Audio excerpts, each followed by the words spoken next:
aussi d'ailleurs.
Mesdames et messieurs de la presse, distingués invités, mesdames et messieurs, permettez-nous d'évoquer une absence qui pèse lourdement sur la commémoration de ce jour.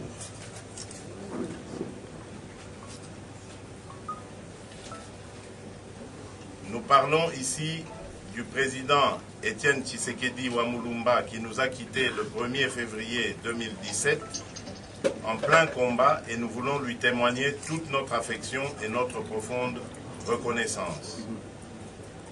Nos pensées vont également au regretté honorable Charles Mwando Nsimba qui nous a aussi quittés au moment où nous avions davantage besoin de lui.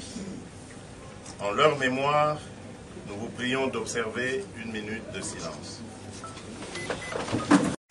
De cette occasion, pour annoncer qu'il nous revient qu'après moult tergiversations, les familles politiques et biologiques de l'illustre disparu et le pouvoir en place ont trouvé les termes de référence communs pour permettre incessamment le rapatriement de la dépouille mortelle de notre président et son inhumation dans les conditions dignes et respectueuses à la hauteur de ce grand serviteur de la nation qu'il a été.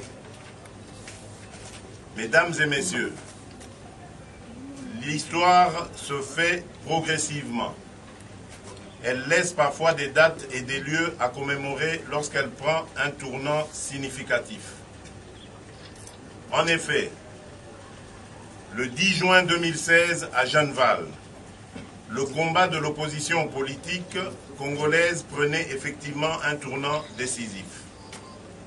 Là-bas, au Royaume de Belgique, non loin de Bruxelles, capitale de l'Europe, en ce mois de l'anniversaire de l'ascension de l'accession de notre pays à l'indépendance, soucieux à la fois de sauver le processus électoral de l'impasse politique dans laquelle Joseph Kabila l'a délibérément plongé depuis le hold-up électoral de 2011 et d'indiquer à notre peuple de son salut, feu le président Étienne Tshisekedi Wamulumba avait pris l'initiative d'inviter pour une réflexion collective et responsable toutes les forces politiques et sociales acquises au changement en République démocratique du Congo.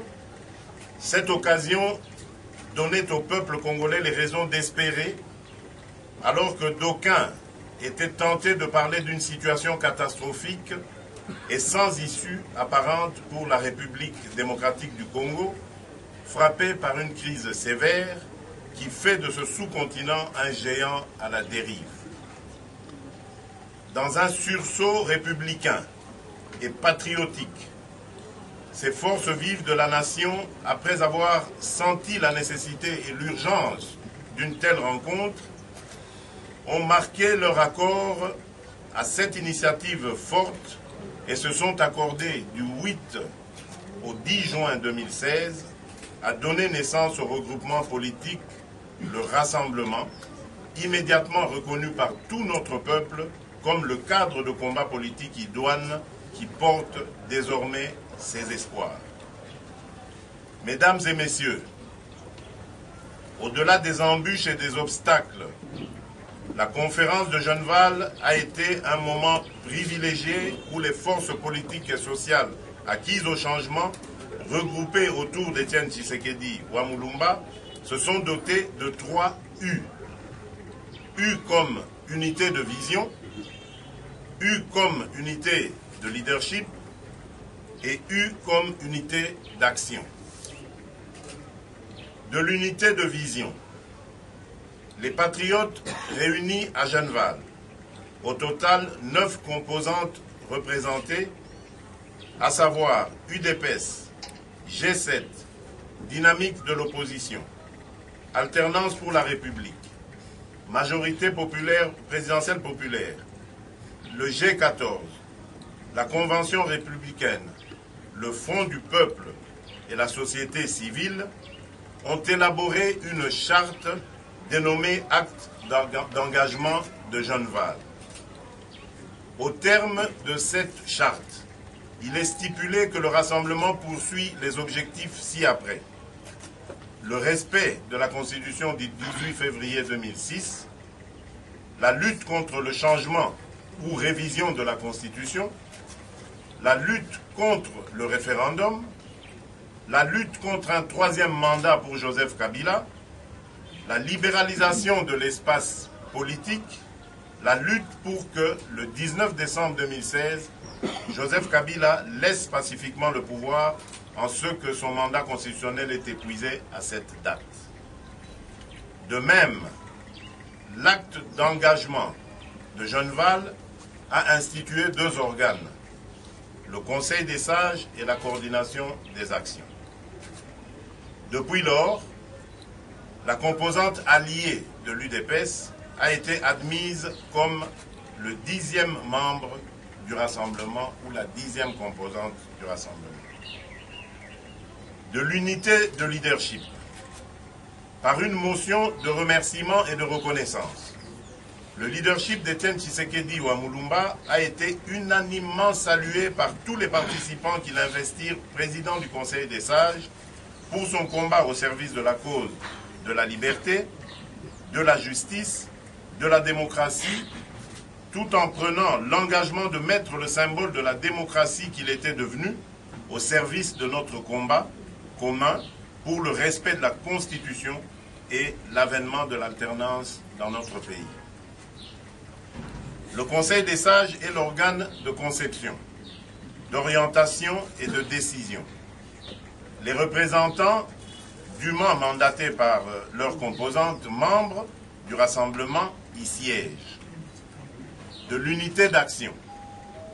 L'existence du rassemblement devrait permettre aux forces politiques et sociales acquises au changement, parlant d'une même voix, d'une même et seule voix, de devenir sans équivoque, visibles et audibles, et par conséquent d'être dans toutes leurs nuances et diversités une force d'action et de mobilisation.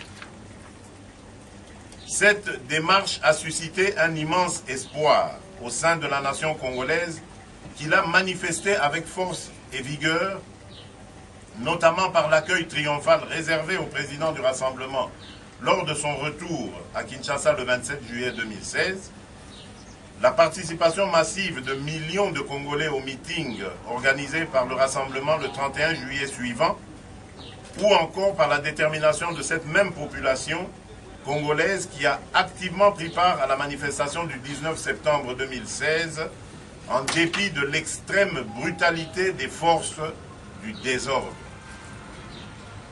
Et puisque bien de nos camarades sont tombés à ce champ d'honneur, mesdames et messieurs, je vous prie à nouveau de vous lever pour observer un moment de silence en leur mémoire.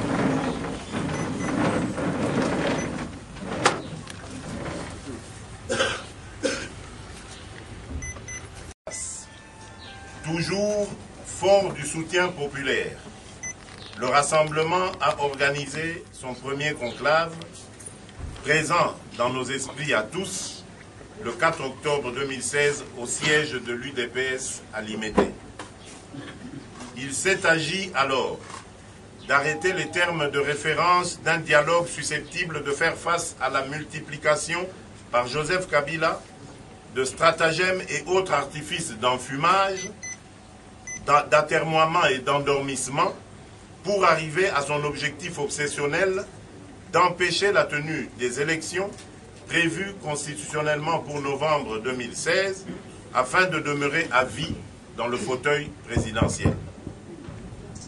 Sous le leadership du Rassemblement, le peuple congolais a pu, avec les bons offices de la CENCO, arracher au forceps la signature de l'accord dit de la Saint-Sylvestre en date du 31 décembre 2016.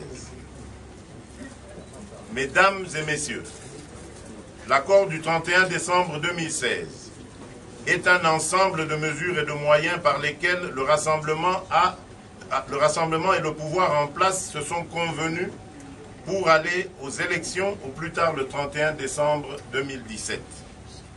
Cet accord garantit les équilibres entre les parties prenantes et le contrôle du processus électoral dans la plus grande transparence. L'accord ainsi signé pose conséquemment les principes ci-après.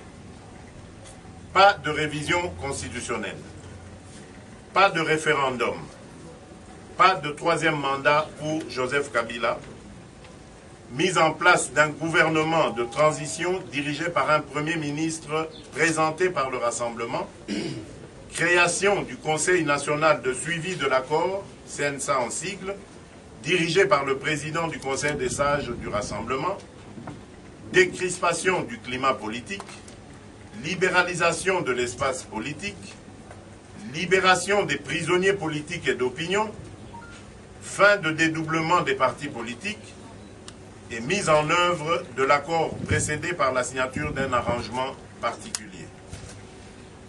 Cet accord a suscité beaucoup d'espoir auprès des Congolais.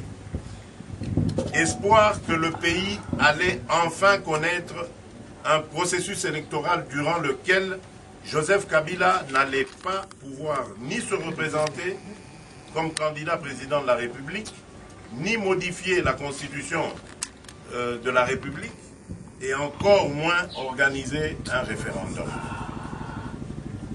Espoir que le Premier ministre qui sortirait du Rassemblement allait conduire le pays au plus tard le 31 décembre 2017 vers des élections présidentielles, législatives, provinciales libres, transparentes et démocratiques.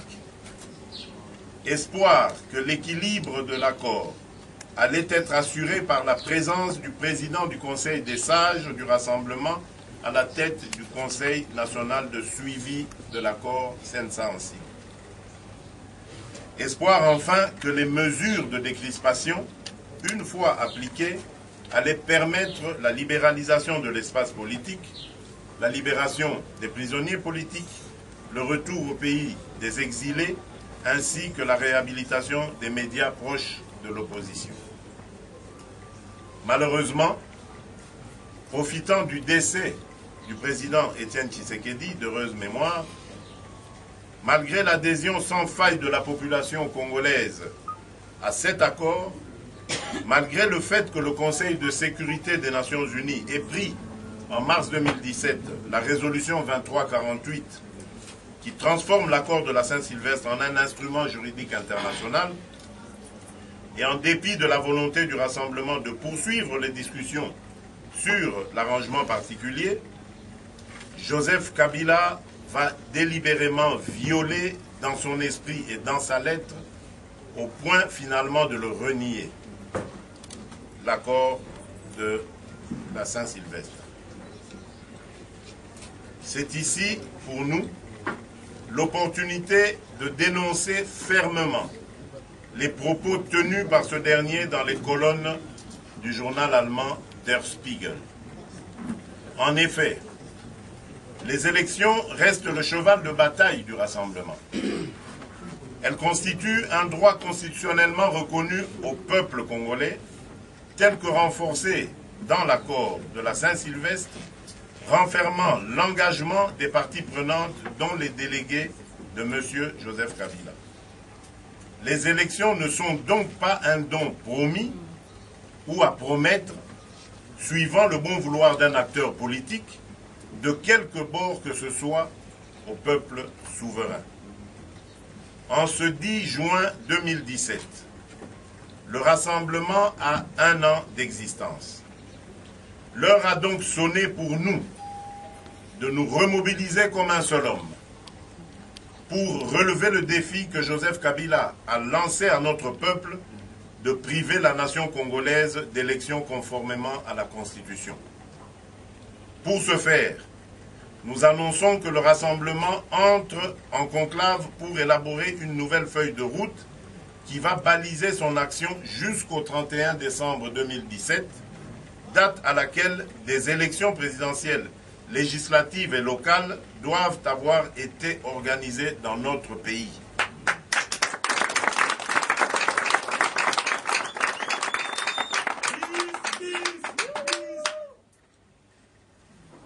Les commissions chargées de préparer ce travail ont été installées et sont à la tâche. Le rassemblement communiquera en temps opportun la date au cours de laquelle il rendra public les résultats de ces travaux. Joyeux anniversaire à tous les membres du rassemblement et à tout notre peuple à qui nous renouvelons notre indéfectible engagement à le servir. Mesdames et messieurs, je vous remercie pour votre bienveillante attention.